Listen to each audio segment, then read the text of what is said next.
Bournvita, Horlicks ಅಂತಹ packaged ಡ್ರಿಂಕ್ಸ್‌ನ ಮಕ್ಳಿಗೆ ಕೊಡೋದಕ್ಕೆ ಬದಲಾಗಿ ಮನೆಯಲ್ಲೇ ಈಸಿಯಾಗಿ ಮಾಡಬಹುದಾದಂತಹ ಒಂದು ಡ್ರೈ ಫ್ರೂಟ್ ಮಿಕ್ಸ್‌ನೇ ನಾನಿಲ್ಲಿ ತೋರಿಸ್ತಾ ಇದ್ದೀನಿ. ನಾನು ಇದಕ್ಕೆ ನಮ್ಮ ಮನೇಲಿ ಏನೇನು ಡ್ರೈ ಫ್ರೂಟ್ಸ್ ಇತ್ತೋ ಅದನ್ನೇ ಹಾಕ್ಕೋತಾ ಇದ್ದೀನಿ.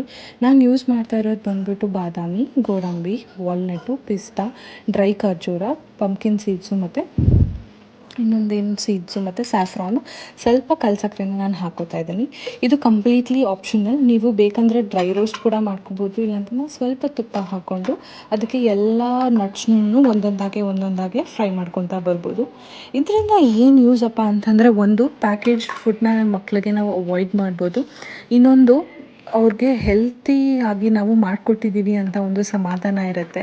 ಇನ್ನೊಂದು ಏನಪ್ಪ ಅಂತಂದರೆ, ಅವ್ರಿಗೆ ಡ್ರೈ ಫ್ರೂಟ್ಸ್ನ ಇವಾಗಲಿಂದನೇ ಕೊಡೋಕ್ಕೆ ಸ್ಟಾರ್ಟ್ ಮಾಡೋದ್ರಿಂದ ಫ್ಯೂಚರಲ್ಲಿ ನಾವು ಕೊಟ್ಟಾಗ ಚೆನ್ನಾಗಿ ತಿಂತಾರೆ. ಆ್ಯಂಡ್ ಇದೆಲ್ಲದೂ ರಿಚ್ ಇನ್ ಒಮೇಗಾ ಪ್ರೋಟೀನ್ಸ್ ಮತ್ತು ಗುಡ್ ಫ್ಯಾಟ್ ಅಂತ ನನಗೆ ಗೊತ್ತಿರೋ ಕಾರಣ ನಾನು ಇದನ್ನ ಅವ್ಳಿಗೆ ಕೊಡ್ತಾಯಿದ್ದೀನಿ. ನಿಮಗೆ ಬೇಕು ಅಂತ ಅಂದರೆ ನೀವು ಇದಕ್ಕೆ ಕೋಕೋ ಪೌಡರ್ನ ಕೂಡ ಆ್ಯಡ್ ಮಾಡ್ಕೋಬೋದು. ಅಥವಾ ನಿಮಗೆ ಕಲ್ಸಕ್ಕರೆ ಬೇಡ ಅಂತಂದರೆ ಇದರಲ್ಲಿ ಕಲ್ಸಕ್ಕರೆನ ಸ್ಕಿಪ್ ಮಾಡಿಕೊಂಡು ಹನಿನ ಹಾಕಿ ಕೊಡಬೇಕಾದ್ರೆ. ನಾನು ಇಷ್ಟೇ ಸಾಕು ನನ್ನ ಮಗಳಿಗೆ ಅಂತಂದ್ಬಿಟ್ಟು ನಾನು ಇದನ್ನು ಹಾಕ್ಬಿಟ್ಟು ಅವಳಿಗೆ ಹಾಲಲ್ಲಿ ಮಿಕ್ಸ್ ಮಾಡಿಬಿಟ್ಟು ಕೊಡ್ತೀನಿ. ತುಂಬ ರುಚಿಯಾಗಿರುತ್ತೆ. ಇದನ್ನು ಬೇಕಿದ್ರೆ ದೊಡ್ಡೋರು ಕೂಡ ಕುಡಿಬೋದು. ಇನ್ ಕೇಸ್ PCOD ಪ್ರಾಬ್ಲಮ್ಸ್ ಇದೆ ಅಂತಂದರೆ ಉಂಡೆ ಮಾಡ್ಕೊಂಡೆಲ್ಲ ತಿಂತಾರೆ. ಇನ್ ಕೇಸ್ ಅದಾಗಲ್ಲ ಅಂದರೆ ನೀವು ಕೂಡ ಇದನ್ನು ಟ್ರೈ ಮಾಡ್ಬೋದು. ನಾನು ಇದನ್ನು ಮಾಡೋ ಅಷ್ಟು ಗ್ಯಾಪಲ್ಲಿ ನನ್ನ ಮಗಳು ಎಲ್ಲರಿಗೂ ಕೋಲ್ ಎತ್ಕೊಂಡು ಹೊಡಿತಾ ಕೂತಿದ್ಲು. ಅದನ್ನು ನಾನು ನುಗ್ಗೆಕಾಯಿ ಸೊಪ್ಪನ್ನ ಸಾರು ಮಾಡೋಣ ಅಂತಂದರೆ ಕೊಡ್ತಾನೇ ಇರಲಿಲ್ಲ. ಏನೋ ಹೇಳ್ತಾರಲ್ಲ, ಈ ದೊಡ್ಡವರು ಚಿಕ್ಕ ಮಕ್ಳು ಆಟನೇ ಚೆಂದ ಅಂತ, ಆ ಥರ ಆಯಿತು. ನೆಕ್ಸ್ಟ್ ಡೇ ಏನಪ್ಪ ಅಂತಂದರೆ ನನ್ನ ಹಸ್ಬೆಂಡು ಹೊರಗಡೆ ಹೋಗ್ಬಿಟ್ಟು ಬರ್ಗರ್ ತಿನ್ಕೊಂಡು ಬರೋಣ ಬಾ ಅಂತಾಯಿದ್ರು. ಒಂದು ಟೈಮ್ ಇರಲಿಲ್ಲ ನನ್ನ ಮಗಳು ಮನೇಲಿದ್ದಿದ್ದ ಕಾರಣ. ಇನ್ನೊಂದು ಕರ್ಕೊಂಡೋದ್ರೆ ಅವಳಿಗೂ ತಿನ್ನಬೇಕು ಅಂತಾಳೆ.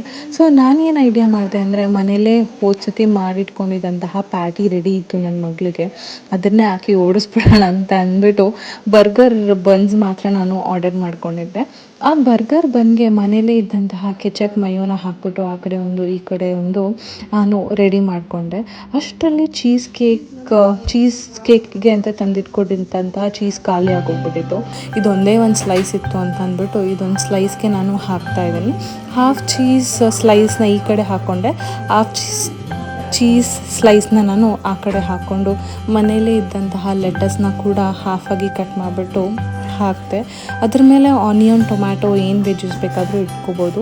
ನಮ್ಮ ಮನೇಲಿ ಟೊಮ್ಯಾಟೋಸ್ ಅಷ್ಟು ಈ ಥರ ಬರ್ಗರ್ಸಲ್ಲಿ ತಿನ್ನೋಣ ಅಂದ್ಬಿಟ್ಟು ನಾನು ಆನಿಯನ್ ಮಾತ್ರ ಯೂಸ್ ಮಾಡ್ಕೊಂಡಿದ್ದೀನಿ. ಪ್ಯಾಟಿ ಇತ್ತು ಅಂದ್ಬಿಟ್ಟು ಒಂದು ಸಿಂಗಲ್ ಪ್ಯಾಟಿನ ಹಾಕ್ಬಿಟ್ಟು ನಾನು ಅದನ್ನು ಬರ್ಗರ್ ಕ್ಲೋಸ್ ಮಾಡಿ ಕೊಟ್ಟೆ. ಮೀನ್ವೈಲ್ ಇನ್ನೂ ಬರ್ಗರ್ ಒಂದೇ ಆಗಿದ್ದು.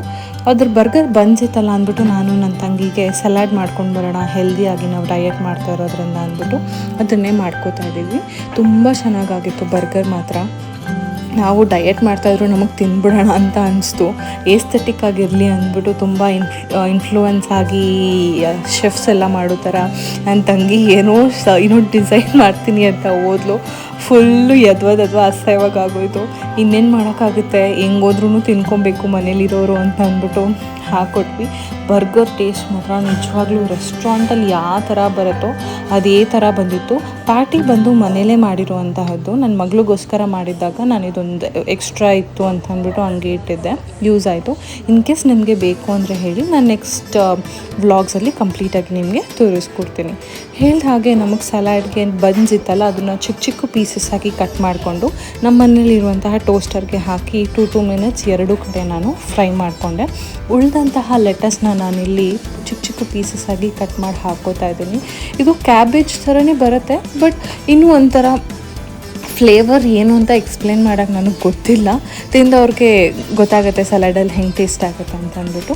ಇದು ಕ್ರಂಚಿ ನಾವು ಟೊಮ್ಯಾಟೊ ಸಾಸಲ್ಲೆಲ್ಲ ಹಾಕ್ಕೊಡ್ತಾರೆ, ಸೂಪಲ್ಲಿ ಹಾಕ್ಕೊಡ್ತಾರಲ್ಲ, ಆ ಥರ ಟೇಸ್ಟ್ ಬರುತ್ತೆ ಅದು. ನಾನು ಅದೇ ಡ್ರೆಸ್ಸಿಂಗ್ ಏನಿಲ್ಲ, ಮನೇಲಿದ್ದಂತಹ ಎಲ್ಲ ಸಾಸ್ಗಳನ್ನೂ ಹಾಕಿದ್ದೀನಿ. ಇಲ್ಲಿ ಸ್ವಲ್ಪ ketchup, Mayo, vinegar, chilli sauce, ಸ್ವಲ್ಪ ಉಪ್ಪು ಹಾಕ್ಬಿಟ್ಟು ನಾನು ಇದನ್ನು ಇಲ್ಲಿ ಚೆನ್ನಾಗಿ ಬೀಟ್ ಮಾಡಿಕೊಂಡೆ. ಅದು ಬೀಟ್ ಆಗೋ ಅಷ್ಟರಲ್ಲಿ ನಮ್ಮ ಬನ್ಸ್ ಏನಿತ್ತಲ್ವ ಅದು ರೆಡಿ ಆಯಿತು. ಅದಕ್ಕೆ ಒಂಚೂರು ಕ್ರಂಚಿನೆಸ್ ಬೇಕು ಅಂತ ನಾನಿಲ್ಲಿ ಆನಿಯನ್ಸ್ ಹಾಕ್ಕೊಂಡಿದ್ದೀನಿ. ನೀವಿಲ್ಲಿ ಕುಕುಂಬರ್ ಕೂಡ, ಕ್ಯಾಪ್ಸಿಕಮ್ನ ಕೂಡ ಯೂಸ್ ಮಾಡ್ಕೊಬೋದು. ನಾನು ಕ್ವಿಕ್ಕಾಗಿ ಮಾಡಿದೆ ಅಂದ್ಬಿಟ್ಟು ಮನೇಲಿ ಏನಿತ್ತು ಅಷ್ಟು ಮಾತ್ರ ಟ್ರೈ ಮಾಡಿದ್ದೀನಿ. ಇದರಲ್ಲಿ ಪ್ರೋಟೀನ್ ಜಾಸ್ತಿ ಇರುತ್ತೆ ಆ್ಯಂಡ್ ಕ್ಯಾಲರೀಸ್ ತುಂಬ ಕಮ್ಮಿ ಇರೋದ ಕಾರಣ ಯಾರಾದರೂ ಡಯಟ್ ಮಾಡ್ತಾಯಿದ್ರೆ ಇದು ತುಂಬ ಚೆನ್ನಾಗಿ ಏನೋ ಟೇಸ್ಟ್ ಮಾಡುತ್ತೆ. ಯಾವಾಗಲೂ ಸಲಾಡ್ ಅಂತಂದರೆ ಟೇಸ್ಟ್ಲೆಸ್ ಅಥವಾ ಸ್ಪ್ರೌಟ್ಸ್ ಅಂತಲೇ ಅಂದ್ಕೊಂಡಿರ್ತಾರಲ್ವ, ಆ ಥರದ್ದು ಬದಲು ಇದೊಂಚೂರು ಟ್ರೈ ಮಾಡಿದ್ರೆ ನಾರ್ಮಲ್ಗಿಂತ ಒಂದು ಸ್ವಲ್ಪ ಟೇಸ್ಟು ಚೆನ್ನಾಗಾಗಿರುತ್ತೆ.